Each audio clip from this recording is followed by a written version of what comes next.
अल्लाह ही अल्लाह किया करो, दुख न किसी को दिया करो। जो दुनिया का मालिक है, नाम उसी का लिया करो। अस्सलामु अलैकुम वरहमतुल्लाहि वबरकातुहू। नाज़रीन, इस्तक़बाल है, स्वागत है आपका viral news live studio Jalgaon, Maharashtra, India में।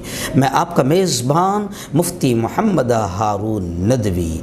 आइए प्यारे मुल्क भारत की बहुत ही ख़ास बड़ी 10 अहम ख़बरों पर नज़र डालते हैं। जी हाँ नाज़रीन, सबसे पहले मैं अपील करूँगा जो साथी नए हैं और अभी तक इस बेबाक सच्चे चैनल से जुड़े नहीं हैं, अगर आप चाहते हो कि आपको मुल्क भारत की और पूरी दुनिया की सही और सच्ची खबरें देखने और सुनने को मिले तो फिर आप इस चैनल से जुड़ जाइए। सब्सक्राइब कर लीजिए हमारे इस चैनल को, बेल आइकॉन घंटी के बटन को भी दबा दीजिए ताकि हमारी हर वीडियो, हर खबर आपको आपके मोबाइल पर मिल सके। और हाँ नाज़रीन, हम हर रोज़ एक अपील करते हैं कि प्लीज़, एक प्राइवेट चैनल है और चैनल चलाने के लिए पूरी एक टीम काम कर रही है। अगर आप चाहते हो कि ऐसे चैनल जो जुल्म के ख़िलाफ़, ज़ालिमों के ख़िलाफ़ बेबाक अंदाज में बोल रहे हैं, अगर आप चाहते हो कि ऐसे चैनल मजबूत हो, बाकी रहे, आगे बढ़े, तरक्की करें, तो प्लीज़ आप चैनल की फाइनेंशियल हेल्प, माली ताउन, माली मदद आप ज़रूर करें।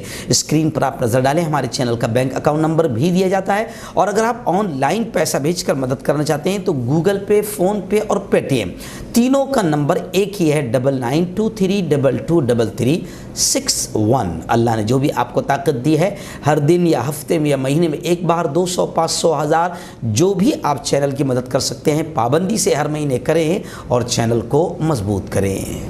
नाज़रीन, आज बुध का दिन है और एक दिन पहले ही हम आइंदा कल यानी जो जुमेरात को हमारा रात में 9 बजे लाइव बयान होता है, उसका टॉपिक, उसका उन्वान बयान कर देते हैं ताकि आपको याद रहे। तो आइंदा कल बरोज़ जुमेरात को जो रात 9 बजे हमारा लाइव बयान होगा तो उसका बहुत अहम उन्वान रहेगा आइंदा कल कि जुल्म पर खामोशी। इसे सब्र कहेंगे, हिकमत कहेंगे, मुनाफिकत कहेंगे, मसलहत कहेंगे या बुज़दिली, क्योंकि खामोश रहने से भी जालिम की मदद होती है। तो सब्र किसे कहते हैं, हिकमत किसे कहते हैं, मुनाफिकत और बुज़दिली किसे कहते हैं, इंशाअल्लाह बहुत अहम टॉपिक पर आइंदा कल रात 9 बजे इसी चैनल पर लाइव बयान होगा। आप अपने पूरे परिवार के साथ ज़रूर सुने। आइए नाज़रीन, पहली बड़ी खबर इस वक्त मेरी निगाहों के सामने उत्तर प्रदेश से आ रही है। जी हाँ, उत्तर प्रदेश में योगी आदित्यनाथ, अमित शाह और मोदी यानी कुल मिला के पूरा भाजपा का टोला इस वक्त बड़ा परेशान है, क्योंकि ऐन इलेक्शन के मौके पर बीजेपी में भगदड़ मची। वजह उसकी यह है जनाब कि स्वामी प्रसाद, जो बीजेपी के कद आवर नेता वजीर स्वामी प्रसाद के बाद अब 3 विधायक भी इस्तीफा दे चुके हैं। वजीर धर्म सिंह सैनी समेत 4 और एमएलए समाजवादी पार्टी में शामिल हो सकते हैं। आपको याद होगा कि बंगाल में ममता दीदी ने खेला होबे चलाई थी, तो अब यहाँ पर भी मेला होबे चल रहा है और बड़े पैमाने पर बीजेपी को अब लोग छोड़ते हुए नजर आ रहे हैं। और माना जा रहा है कि अभी 3 ने बीजेपी छोड़ी है और कई मंत्रियों के हमरा बहुत से विधायक अभी इधर आने में यानी बीजेपी को छोड़ने या फिर सपा में जाने के लिए लगातार पर तोल रहे हैं। और अब यूपी में बीजेपी पर जो संकट आया है, इसको लेकर अब काफ़ी लोग मुंह खोल रहे हैं। हालांकि खबरें ये भी आ रही है कि अमित शाह और योगी आदित्यनाथ और मोदी जी हर तरह से इन नाराज विधायकों को समझाने, बुझाने की, मनाने की कोशिशें कर रहे हैं। आइए नाज़रीन, इस वक्त बड़ी खबर आ रही है रियासत बिहार के पटना से। हमारे रिपोर्टर बिहार से ज़िशान इलाही ने बताया कि कोरोना की तीसरी लहर को मद्देनज़र रखते हुए बिहार में नाइट कर्फ्यू नाफिज कर दिया गया। यानी बिहार में भी अब रात को कोरोना घूम सकता है और दिन में रैलियों में, भीड़ भाड़ में, बाजार में आने की उसकी हिम्मत नहीं होती है, इसलिए बिहार में भी नाइट कर्फ्यू नाफिज कर दिया गया है। और खबरें हैं कि मस्जिद, मंदिर, चर्च, गुरुद्वारा अब आम लोगों के लिए बंद कर दिए गए हैं जब तक के आदेश खुलने के नहीं आते हैं। यानी मुल्क एक बार फिर कोरोना की लहर से लॉकडाउन की तरफ बढ़ता हुआ नजर आ रहा है। अभी कोरोना की दूसरी लहर से लोग निकले ही नहीं थे और थोड़ा बहुत कारोबार शुरू हुआ ही नहीं था कि वापस मुल्क बंद होना शुरू हो चुका है। नाज़रीन, आइए उत्तर प्रदेश के वाराणसी से फिर खबर आ रही है। आप जानते हैं कि उत्तर प्रदेश में इस वक्त बिल्कुल घटिया और नीच किस्म की राजनीति चल रही है और बाकायदा भगवा जो आतंकी जो जहन के लोग हैं वो लगातार कुछ ना कुछ हिंदू मुसलमानों में नफरतें कैसी बढ़ सकती है वो उसके लिए चाहे वो धर्म संसद हो या और कोई हथकंडा हो उसका इस्तेमाल कर रहे हैं और मोदी जी की खामोशी उनके जुर्म को और बढ़ा रही है। योगी की खामोशी उनके जुर्म को और बढ़ा रही है। उनको लग रहा है कि हमारे अब्बा की हुकूमत है। तो खैर, आपने देखा होगा कि इससे आज से 5 दिन पहले हमने आपको एक खबर बताई थी कि अब वाराणसी के गंगा घाट पर मुसलमानों के दाखिले पर पाबंदी के बैनर पोस्टर लगाए गए। तो खैर उसी को लेकर यह खबर आ रही है कि वो जो नफरत अंगेज पोस्टर लगाए गए थे उसमें बजरंग दल के 2 कारकुन गिरफ्तार कर लिए गए हैं। पुलिस कमिश्नर ए सतीश गणेश ने कहा कि 2 अफराद जो घाटों पर पोस्टर चस्पा करते हुए तस्वीरों में नजर आए उनको दफा CRPC के तहत 107/16 के तहत नोटिस जारी किए गए। उन्होंने मजीद कहा कि इन दोनों को पुलिस ने यूं समझिए कि कोर्ट में लाया, उन्हें हिरासत में लिया, जहां उन्होंने 5 लाख रुपए के जाती मचल के जमा कराए, जिसके बाद उन्हें रिहा कर दिया गया है।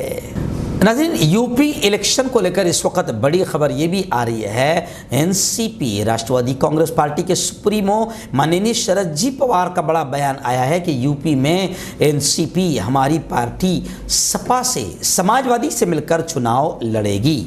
जी हाँ, मणिपुर और गोवा में भी इलेक्शन लड़ने का ऐलान कर दिया गया। ऐसे ही कांग्रेस के सीनियर मुस्लिम लीडर सिराज मेहदी भी एनसीपी में शामिल हो गए हैं। मुल्क की 5 स्टेट में इलेक्शन का ऐलान हो चुका है, जिनमें से 3 स्टेट मणिपुर, गोवा और यूपी के इंतखाबात में एनसीपी भी हिस्सा लेगी। एनसीपी ने साफ तौर से उत्तर प्रदेश के बारे में ये कहा कि वहां पर एनसीपी समाजवादी से मिलकर चुनाव लड़ेगी। और शरद जी पवार ने यह भी वाजे किया कि कांग्रेस, तृणमूल कांग्रेस और छोटी बड़ी पार्टियां ये सब मिलकर इन तीनों स्टेट में इलेक्शन लड़ेगी। नाज़रीन, बड़ी खबर आ रही है रियासत महाराष्ट्र के मस्जिदों और मीनारों का शहर कहा जाने वाला मालेगांव से। मालेगांव मुस्लिम अक्सरियती इलाका कहलाता है।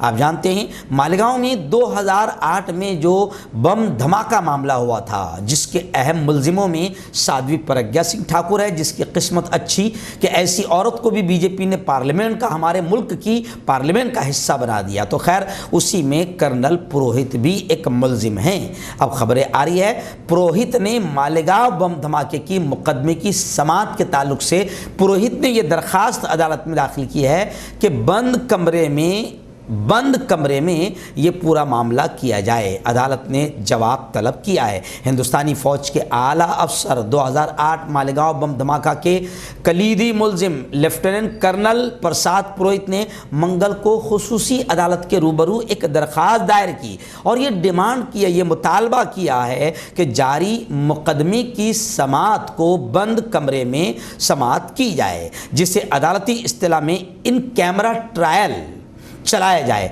और मीडिया को इसकी रिपोर्ट शाये करने से रोका जाए। ऐसी दरखास्त कर्नल पुरोहित ने की है। अदालत ने इस मामले पर तफ्तीशी एजेंसी से जवाब मांगा है। नाज़रीन, बड़ी खबर आ रही है जी हाँ, मुंबई के साबिक पुलिस कमिश्नर परमबीर सिंह, इसको लेकर लगातार हम खबरें आप तक पहुंचाते रहे हैं।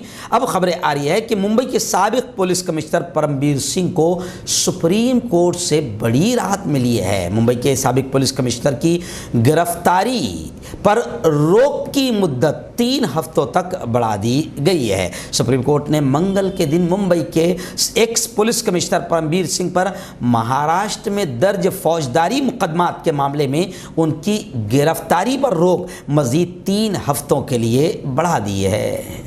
नाज़रीन, यूपी इलेक्शन को लेकर एक और बड़ी खबर आ रही है, जहां बहुजन समाज पार्टी बीएसपी की सुप्रीमो मायावती, जिन्होंने अभी 4 दिन पहले ये बयान दिया था और ये डिमांड और मुतालबा किया था कि बाकायदा उत्तर प्रदेश में जो धर्म की घटिया राजनीति या धर्म का कार्ड खेल रहे हैं और हिंदू मुस्लिम का कार्ड खेल रहे हैं, नफरतों का बाजार कर्म कर रहे हैं, उन पर कड़ी कार्रवाई की जानी चाहिए। तो खैर, अब खबर ये आ रही है कि बीएसपी की सुप्रीमो मायावती इलेक्शन नहीं लड़ेगी। बहुजन समाज पार्टी की सदर मायावती खुद इंतखाबी मैदान में नहीं उतरेगी। BSP general secretary Satish Chandra Mishra ने मंगल को एक न्यूज़ चैनल को दिए गए बयान में ये बात कही कि पार्टी सुप्रीमो मायावती इलेक्शन नहीं लड़ेगी। इस दौरान मिश्रा ने खुद के भी इंतखाब न लड़ने का ऐलान किया है। इलेक्शन कमीशन के जरिए ऐलान किए गए इंतखाबी तारीखों के मुताबिक यूपी में 10 फरवरी से लेकर 7 मार्च तक 7 मरहलों में असेंबली इलेक्शन होंगे। मिश्रा राज्यसभा में बीएसपी के लीडर है। मायावती भी इससे पहले राज्यसभा में रुकन थी, लेकिन उन्होंने मियाद कार पूरा होने से पहले ही अपनी रुकनियत से इस्तीफा दे दिया था।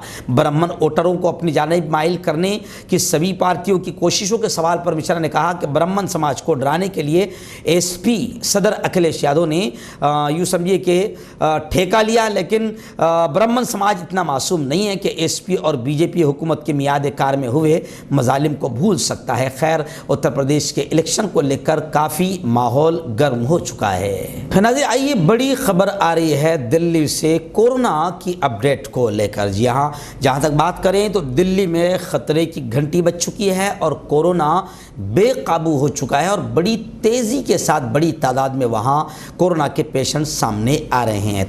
तमाम प्राइवेट ऑफिस, रेस्टोरेंट और बार बंद करने के अहकामात भी जारी कर दिए गए हैं।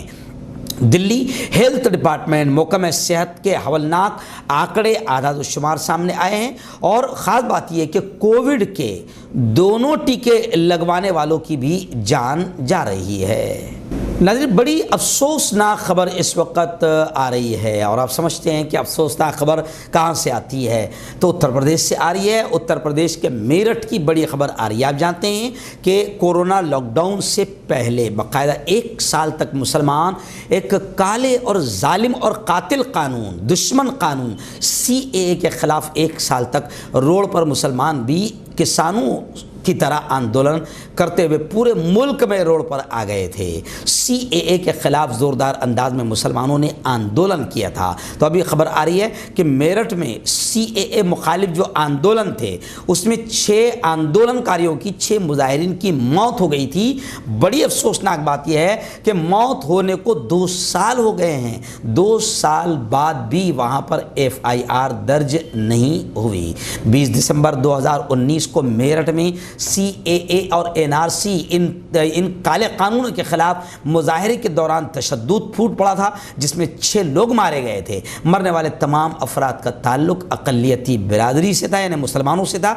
इस वाक़े को 2 साल से ज़्यादा बीत चुके हैं, लेकिन मुतासरीन के घर वालों का कहना है कि अभी तक इंसाफ तो दूर, उनकी तहरीर, उनकी शिकायत पर यूपी में FIR तक दर्ज नहीं हुई है। दूसरी जानिब मक़तूलीन के लवाहिकीन का रिश्तेदारों का इल्ज़ाम है कि उनके अहले खाना की मौत पुलिस की फायरिंग से हुई थी। मकतूल आसिफ के वालिद अब्दुल ईदुल हसन का कहना है कि यहाँ इंसाफ मिलना चाहिए। जैसे हम अपना वक्त काट रहे हैं, जो हमारी ज़िंदगी पर गुजर रही है, उनको भी मालूम होना चाहिए। उनका कहना है कि गोली पुलिस वालों ने ही चलाई थी, हम वहाँ नहीं थे, लेकिन उसे ले जाने वाले ये भी कहा कि पुलिस ने ही गोली मारी थी। खैर, बड़ी अफसोसनाक खबर है कि 2 साल हो गए हैं, इंसाफ मिलना तो दूर की बात, अभी तक FIR भी दर्ज नहीं हुई।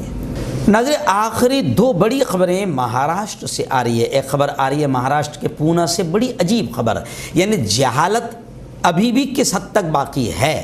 जी हाँ, पुणे से खबर आ रही है कि पुणे में मुर्गी की वजह से पड़ोसन के सर पर कुल्हाड़ी मारकर उसका कत्ल कर दिया गया। महाराष्ट्र के शहर पूना से ये खबर आ रही है। पूना के बारामती इलाके में एक महिला को सिर्फ इसलिए मार दिया गया कि उसकी मुर्गी पड़ोसी के आंगन में चली गई थी। इससे नाराज़ होकर पड़ोसी ने खातून के सर पर कुल्हाड़ी मारकर उसे मौत के घाट उतार दिया। पुलिस ने इस मामले में मुलजिम को गिरफ्तार कर लिया है। मरने वाली खातून महिला का नाम गंगूबाई तात्याराम मोरे बताया जा रहा है। इस मामले में पुलिस ने किरण मोरे नामी मुलजिम को गिरफ्तार कर लिया है। वहीं पर ऐसी ही अफसोसनाक खबर यूँ समझिए कि नागपुर पुलिस के मुताबिक ये वाक़या नागपुर के बुट्टीबोरी इलाके का बताया जा रहा है, जहाँ एक फैमिली रहती थी। मामूली झगड़े पर मियाँ बीवी ने कुएं में छलांग लगा दी। आखिर शौहर की मौत हो गई और ख़ातून अभी अस्पताल में एडमिट है। 10:30 बजे के करीब मियाँ बीवी के दरमियान खाने के मामले पर झगड़ा हो गया। इस दौरान बीवी को कोई बात इतनी बुरी लगी कि उसने गुस्से में आकर करीब कुएं में छलांग लगा दी। बीवी का यह कदम देखकर शौहर हैरान रह गया। उसने इस उम्मीद पर कुएं में छलांग लगा दी कि वो अपनी बीवी को बचा लेगा, लेकिन वो डूब गया और उसका इंतकाल हो गया। एजेंसी के मुताबिक खातून को पाइप से पकड़े जाने के बाद बचा लिया गया और अभी उसका अस्पताल में इलाज शुरू है।